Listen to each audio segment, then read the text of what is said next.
साधना कर करके थक गए महादेव। मन इधर उधर इधर उधर विचरण करता था, उच्चाटन आता था महादेव को। उठे बैठे उठे बैठे, महादेव थक गए।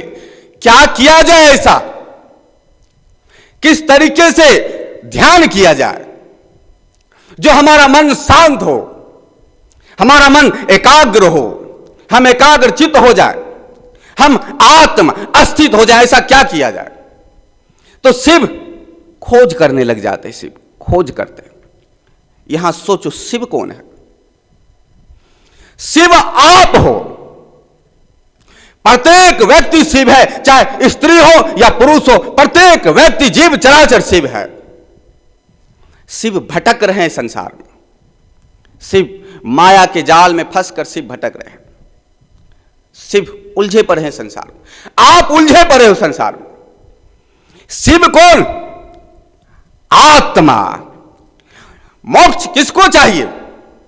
शिव को चाहिए। आप कहते हो अहम ब्रह्मास्मि, यानी आपका वेद कहता है कि आप अहम ब्रह्मास्मि हो, यानी आप ब्रह्म हो। जब ब्रह्म हो तो फिर दुखी क्यों हो? यह प्रश्न अक्सर कंपनी वाले आपसे पूछते हैं।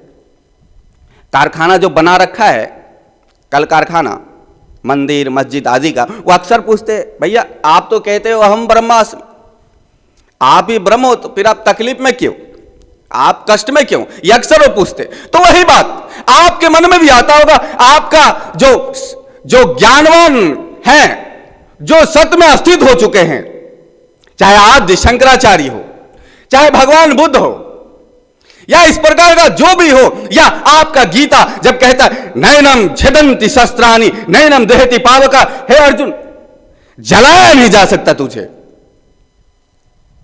पानी में डुबोया ना जा सकता तुझे, हवा में सुखोया ना जा सकता तुझे, शस्त्र से काटा ना जा सकता है तुझे। जब यह सब है तो फिर क्या है? यह आत्मा अमर है, यह आत्मा शाश्वत है, यह आत्मा सनातन है। जब यह आत्मा शाश्वत सनातन है तो फिर कष्ट क्यों है? मुसीबत में क्यों फंसे हो? दुख सुख में क्यों उलझे पड़े हो? दर्द क्यों होता है? क्यों हैरान हैरान हो? जब आप ब्रह्म हो, जब आप शिव हो, जब आप शिव हो, तो फिर भय भीत क्यों हो? फिर डर क्यों लग रहा है? फिर घबराया हुआ क्यों लग रहा है? फिर भागम भाग क्यों मचा रखे? फिर भयभीत क्यों? इसलिए प्रत्येक व्यक्ति शिव है पर भयभीत है, भ्रमित है, भागा भागा फिर रहा है। जब भागा भागा फिर रहा है, भागा फिरने से बचने के लिए उपाय क्या है? आप भी उपाय ढूंढते हो, आप अपने अपने तरीका से उपाय ढूंढते हो, किसी भी तरीके से मुझे शांति मिल जाए। पर शांति शिव को चाहिए। शिव प्रकृति से मुक्त हो जाना चाहते हैं। जब आप प्रकृति से मुक्त हो जाओगे तो शिव में आप अस्थित हो जाओगे। इसलिए शिव भटक रहे, महादेव भटक रहे, भांत भांत के ध्यान कर रहे, भांत भांत के योग कर रहे, पर भटक रहे। मन कभी इस डाल पे जाता है, मन कभी उस डाल पे जाता है, मन कभी यहां भाग रहा है, मन कभी वहां भाग रहा है। कभी महादेव कैलाश जाते, कभी मानसरोवर, कभी काशी, कभी कहां, कभी इस नाम का जप करते, कभी उस नाम का जप करते, कभी इस गुरु कभी उस गुरु। शिव मतलब आप कभी इस किताब को ढूंढते हो, कभी उस किताब को ढूंढते हो, कभी अल्लाह अल्लाह करते हो, कभी राम राम करते हो। जिंदगी में कभी इस डाल पे बैठ जाते हो, कभी उस डाल पे बैठ जाते हो। कभी लगता है यह भगवान बड़ा है, कभी लगता है वह भगवान बड़ा है।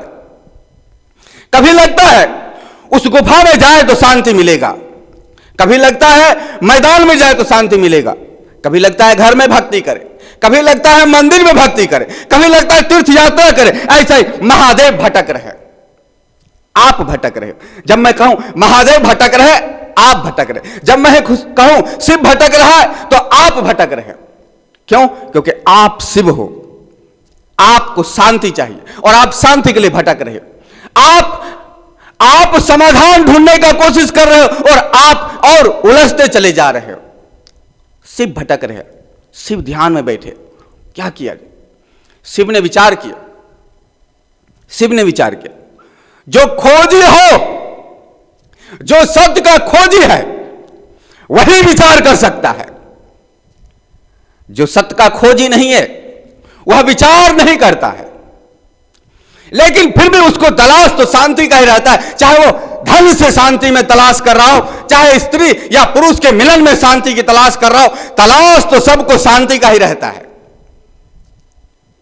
ये हो जाए तो शांति मिल जाए, वो हो जाए तो शांति हो जाए, जिसको जहां लगता है। लेकिन हर तरफ से खोज करते करते करते करते साधना की तरफ चलता है। चलो मंदिर से ही शांति मिल जाए, चलो मस्जिद से ही शांति मिल जाए, ऐसा। लेकिन आरंभ तो है आपका, शांति की तलाश ही है। ना जाने कब उस पॉइंट पर पहुंचोगे जहां पे महादेव सोच रहे हैं। तो महादेव यहां साधना पे बैठे हैं, बार बार मन भाग जाता है। साधना पे बैठे मन केंद्रित करने का कोशिश करते हैं, मन को सेंट्रलाइज करने का महादेव कोशिश कर रहे हैं। मन है कि भाग जाता है। अभी मन थोड़ा शांत होना कोशिश ही किया कि आलस आ गया। अभी सोच रहे हैं कि चलो ठीक है, आज रहने दो, कल साधना कर लेंगे, बाद में साधना करें। सोचो, आप सब ऐसा सोचते हो, ऐसा ही महादेव सोच रहे हैं। महादेव जब कल साधना में बैठते हैं तो फिर देखते आसन पे जैसे बैठे तो उनका पैर दर्द करने लगा। फिर सोचते चलो ठीक है, आधे घंटे के बाद साधना करेंगे, अभी तो पैर दर्द कर रहा है, दुख रहा है। तो जब मेरा पैर दुख रहा है तो फिर साधना पे कैसे बैठेंगे? फिर कल पे फिर बैठे, फिर देखते अब इस बार पीठ आदि में जकड़न आया पड़ा, फिर बैठे साधना में, तो इस बार खाज खुजली चालू हो गए। आप देखो, जब आप साधना में बैठोगे तो कभी आपका खाज चालू हो जाएगा, कभी खुजली चालू हो जाएगा, कभी लगेगा शरीर में कुछ चल रहा है, कभी लगेगा कि चलो आज रहने दो, कल साधना करेंगे, कभी लगेगा कि भाई निंद्रा जैसा आ गया, नींद आ रहा है, आलस आ रहा है, इस प्रकार का। तो महादेव को ऐसा ही हो रहा था, आलस आ रहा था, निंद्रा आ रहा था, नींद आ रहा था। कल साधना करेंगे, बार बार विचार आ रहा था। महादेव हैरान हो गए, वर्षों से लगाओ ध्यान, वर्षों हो गए ध्यान करते करते, कोई परिणाम नहीं आ रहा, कोई रिजल्ट नहीं आ रहा। आखिर हैरान क्यों हो रहा हूं? मैं तो चाहता हूं साधना कर, आप भी तो चाहते हो साधना करें, ध्यान करें, लेकिन फिर आलस आ जा रहा है, तांद्रा आ जा रहा है, निंद्रा आ जा रहा है। अब इसमें आपकी चाहत क्या? आप तो सोचते हो आलस ना है, आ गया आलस। आप तो सोचते हो शरीर ना दुखे, दुख रहा है शरीर। आप तो सोचते हो शरीर में खुजली ना हो, इस बार तो मैं लंबा बैठूंगा, फिर हो गई खुजली। तो इसमें आप थोड़ी चाह रहे, आप तो चाह रहे हो कि साधना हो। तो महादेव चाह रहे कि साधना हो। बैठते हैं ध्यान में, मन विचलित हो जाता है, एकाग्र नहीं हो पाता। फिर विचार करते हैं आखिर मन विचलित क्यों हो रहा है, शरीर में खुजली क्यों हो रहा है, हाथ पैर में दर्द क्यों चालू हो जाता है, साधना के समय ही नींद क्यों आ जाता है, आलस्य क्यों आता है, क्या कारण है आलस का, क्या कारण है निंद्रा का, क्या कारण है शरीर दुखने का, क्या कारण है शरीर में खुजली होने का, क्या कारण है कि मन चारों तरफ भ्रमण कर रहा है, क्या कारण है? महादेव ने चुटकी बजाया, ओ प्रकृति, प्रकृति मुझे हैरान कर रहा है। प्रकृति, प्रकृति, प्रकृति कौन है? प्रकृति जो देख सुन रहे हो, सिर्फ इतना भर प्रकृति नहीं है। प्रकृति आपका मन, बुद्धि, इंद्रियां, हाथ पैर, शरीर, सब प्रकृति है। जितना भी देखने सुनने में आता है सब प्रकृति है। शिव को मोक्ष चाहिए। कृष्ण कहते हैं नैनम छेदंती, यानी आत्मा शिव, वो तो उसको तो कुछ होता ही नहीं, उसको मोक्ष चाहिए। तो ये बात सहज है, आत्मा आत्मा को तो हैरान नहीं कर सकता, प्रकृति हैरान कर रहा है प्रकृति में रहकर। जब प्रकृति प्रकृति में हैरान कर रहा है तो फिर बोले शिव, ओ प्रकृति मुझे हैरान कर रहा है, यानी मैं ध्यान कर रहा हूं, कहीं कहीं कहीं कहीं नहीं, मुझे प्रकृति का ध्यान करना चाहिए। प्रकृति का ध्यान करना चाहिए तो प्रकृति का ध्यान, प्रकृति मतलब क्या? प्रकृति और पुरुष, पुरुष का मतलब आत्मा, प्रकृति का मतलब यह सब जो देख रहे हो, प्रकृति और पुरुष। प्रकृति से पुरुष नहीं चलता, पुरुष से प्रकृति चलता, लेकिन प्रकृति पुरुष को हैरान कर रहा है। शिव शक्ति, यानी शिव को शक्ति हैरान कर रहा है, यानी शंभु को सांभवी हैरान कर रहा है, यानी सांभवी। शिव को, महादेव को उनकी पत्नी पार्वती हैरान कर रहा है। यह प्रकृति जो है यह पुरुष की पत्नी है, यह संसार जो है भगवान की पत्नी है। यह संसार परमात्मा को हैरान कर रहा है, नृत्य कर रहा है, नाच रहा है, चंचल है। प्रकृति चंचल है और परमात्मा उलझ जाते हैं। प्रकृति कुछ से कुछ करता रहता है और परमात्मा वहां पे प्रकृति में लय हो जाता है। परमात्मा को परमात्मा में लय रहना, आत्म अस्तित्व रहना, परमात्मा को साक्षी में रहना। लेकिन प्रकृति उनकी पत्नी है, उसकी चाल ढाल, छमक ठुमक आदि, नयन नक्श श्रृंगार आदि देखकर परमात्मा देखता रह जाता है। इसलिए शिव को हैरान शक्ति कर रहा, शंभु को हैरान सांभवी कर रहा, इसलिए कहते हैं शिव। ओ अब समझ में आया, मैं कुछ भी ध्यान करूं, हैरान तो प्रकृति ही कर रहा है ना। तो आप जब भी ध्यान कर रहे, आपको हैरान कौन कर रहा है? आप जब भी साधना करते हो तो आपको हैरान, आपको प्रकृति कर रही है। आप ध्यान पे बैठे, मन कहीं और चला गया, भाई कौन आप लेकर गए? मन गया, प्रकृति खींच ली। अब प्रकृति आपको हैरान कर रहा है। आप साधना के लिए बैठे और आपका हाथ पैर दुख रहा है, हाथ पैर आप हो क्या? प्रकृति है और आपको हैरान कर रहा है। आप साधना के लिए बैठे, भांत भांत के विचार आने लगे। आप साधना के लिए बैठे, क्रोध आ गया। आप साधना के लिए बैठे, काम आ गया।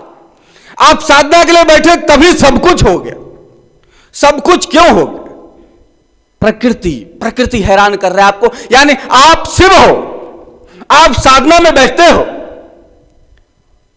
और शिव की पत्नी शक्ति प्रकृति वह आपको हैरान करने के लिए आ जाती। जब हैरान करती है तो यह बात शिव के समझ में आ गया। ओह, प्रकृति हैरान कर रही, यानी मेरी पत्नी मुझे हैरान कर रही, मेरी शक्ति मुझे परेशान कर रही है। तो फिर ऐसा किया जाए, शक्ति का ही साधना कर ली जाए। शक्ति का साधना, शिव ने शक्ति की उपासना शुरू कर दी, शिव ने शक्ति की साधना कर ली, शिव ने शक्ति के साधना का आरंभ कर दिया। शंभु ने संभवी योग का आरंभ किया, शंभु ने संभवी योग का खोज कर लिया। पुरुष ने प्रकृति की उपासना कर ली, परमात्मा ने इस शरीर रूपी, शरीर से बना हुआ, पंचतत्व से बना हुआ संसार की तरफ साधना में लगे। अपने आप को जानना है तो पहले इस प्रकृति को जानो। जब पहले प्रकृति को जानोगे तभी तटस्थ हो पाओ। डायरेक्ट अपने आप को कैसे जानोगे? डायरेक्ट जब से पैदा हुए तब से तो बाहर ही देख रहे, तो जब साधना में बैठेगे तो बाहर ही दिखेगा, अंदर तो दिखेगा ही।